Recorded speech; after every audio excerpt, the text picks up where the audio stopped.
useless!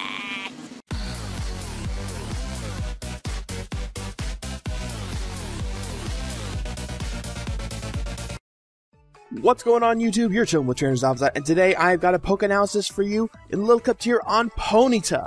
And I decided to go with Ponyta because, sorry about that yawn, I just woke up. Feeling good today, feeling good. And I decided to do Ponyta because, well, one, I had some pretty good footage of it, and two, well, Ponyta's a pretty damn good Pokemon in Little Cup. Now, looking at these stats and abilities, Ability 1 is Runaway, no competitive use, not even worth mentioning. Ability 2, Flash Fire, absolutely great ability for Ponyta, then again, great ability for any Pokemon that wants to avoid any kind of fire damage, or possibly a Willow Burn. So you can bring it in on a fire move, get the Flash Fire, and then start wrecking house. And finally, Flame Body, which is a pretty good defensive move this generation considering how common Knockoff is. And looking at these stats, it's actually pretty fast and pretty powerful with some rounded stats, I guess you could say. Because its attack hits 18 to 19, same as its speed, and its defenses are pretty good that if you slap a Violet on there, it actually makes a pretty good bulky attacker. And looking at it, we got some standard weaknesses to rock, water, and ground, resistances to bug, grass, fairy, ice, and steel, just common fire weaknesses and resistances. And instead of a resistance to fire, it's got a pseudo immunity to fire because of its ability Flash Fire. Now looking at the first common set, the first common set is a physical set with a Jolly Nature, Flame Body, and a Violet with an EV spread of 76 attack, 236 defense, 196 speed. And a moveset of Flare Blitz, Morning Sun, third move being Wild Charge or Will-O-Wisp, and the fourth move being Sunny Day or Will-O-Wisp. Now this set really confused me at first as to why it was a common set, so I had to look into it a bit. And it makes a bit more sense, because when you put in those kind of defenses, you get, I think, 15 defense, which is okay. It's not really good a Violet number, but it's okay, and with Flame Body, you're going to be punishing anything that wants to try and get off a knockoff. So in that regard, it's actually a nice check to Mienfoo, especially since it can just recover off the damage, even though it just lost its Violet. And even then, its attack is not bad. I think it hits 16 attack when it has 76 investment, so that means you're going to be doing some okay damage with Flare Blitz and possibly Wild Charge. But moving on to the next set is a Timid set. I should mention that both of these sets hit 19 speed, so that's actually a really good speed tier, one of the best. With the item of Violet, Flame Body has the ability, and an EV spread of 76 special attack, 236 defense again, and 196 speed, and the moveset of Sunny Day, Fire Blast, Solar Beam, and Morning Sun. As you guys can tell, this is more oriented towards the special side and setting up with Sunny Day and getting off some massive recovery with Morning Sun. So it kind of takes the defensive capabilities of the previous set, but applies them to a special side. And again, it gets about 14 special attack when you put in this kind of investment, so it's not too bad for a special attacker. It's not great. I'm going to admit that right off the bat. It's not great, but it's pretty good, especially when you've got a sun-boosted Fire Blast. But let's just move right on to the custom set because this custom set has a lot to explain to it. So the item here can be one of three. Well, one of four technically. It can be an Violet, a Life Orb, or a choice item being a Scarf or a Band. With the ability Flash Fire, not Flame Body, because this set wants to avoid damage. It's not meant to bring in on knockoff users, it's meant to bring in on fire attacks or Will-O-Wisps, so that way you can get the free switch, and possibly the boost. With an Adamant or Jolly Nature, you should probably go Adamant if you're going Choice Scarf, and Jolly if you're going Choice Band. However, there are also some other conditions to that, so I'll mention those in a bit. With an EV spread of 76 defense or special defense, 236 attack, and 196 speed. With a moveset of Flare Blitz, Wild Charge, the third move being Flame Charge, Return, or Double Edge. Now, I'm saying Flame Charge for an Adamant set because you'll hit 18 speed, you'll have 19 attack, and after a Flame Charge, you'll have 27 speed, which will outspeed just about everything, including most Scarfers, excluding those with 18 speed themselves. So one of the only things that'd be able to outspeed you is a Scarfed Elekid.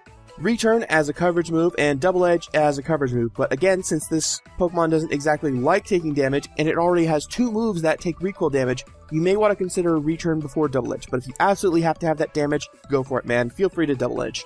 And the fourth move being Morning Sun. This is if you're not choice locking yourself, so that way you can actually get off some form of recovery, and it'll stop Pokemon such as Ponyta from using Sucker Punch on you.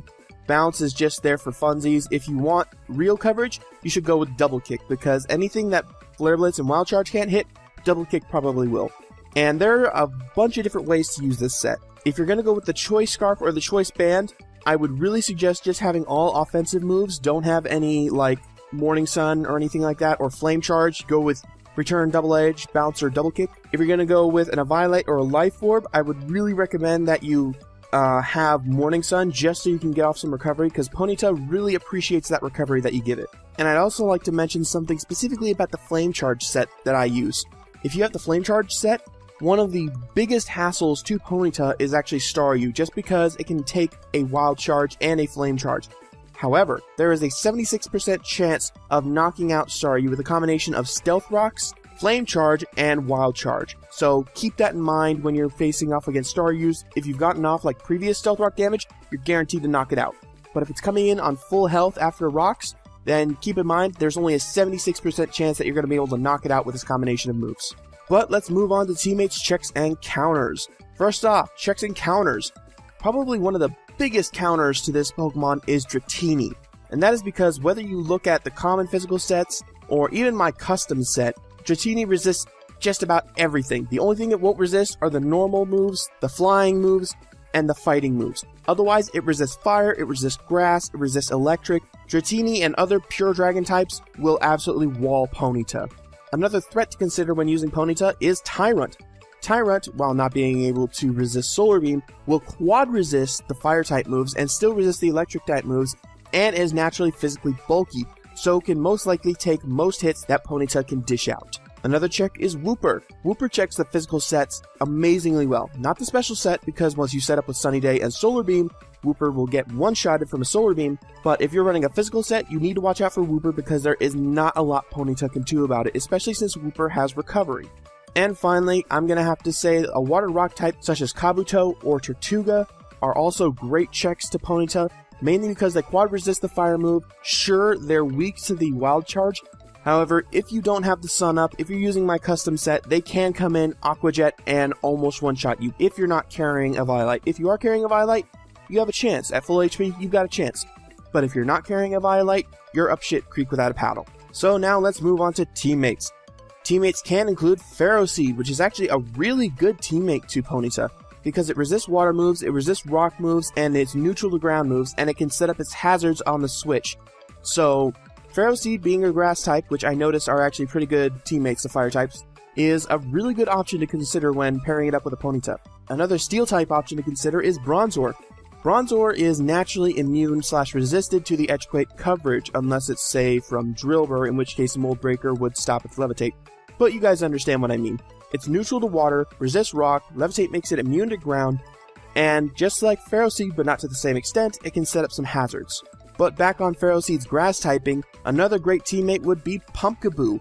Pumpkaboo can resist Ponyta's water and ground weaknesses, can set up Will-O-Wisps on physical attackers such as Drillbur or other Onyxes and such, and if it needs to, can get off a priority hit on a setup sweeper that comes in and tries to take out Ponyta. And finally, a Pokemon that really appreciates being on Ponyta's team is Snover. There are other options such as Seawaddle or Paris, but those three Pokemon really appreciate Ponyta's Flash Fire ability, since that way they're not quad weak to fire and can easily switch to Ponyta to give it its Flash Fire boost. Not to mention, Snover's Grass Stabs can cover all of Ponyta's weaknesses really well, hitting your opponent for super effective damage. Oh, I also forgot to mention that a good teammate for Ponyta is Vulpix, considering it can come in, set up the sun with its Drought ability, and then power up Ponyta's Flare Blitz. But I think that's all I've got for this episode. I hope you guys all enjoyed this episode. If you did, please leave a like and subscribe. It really helps out my channel, and I will see you next time. Bye!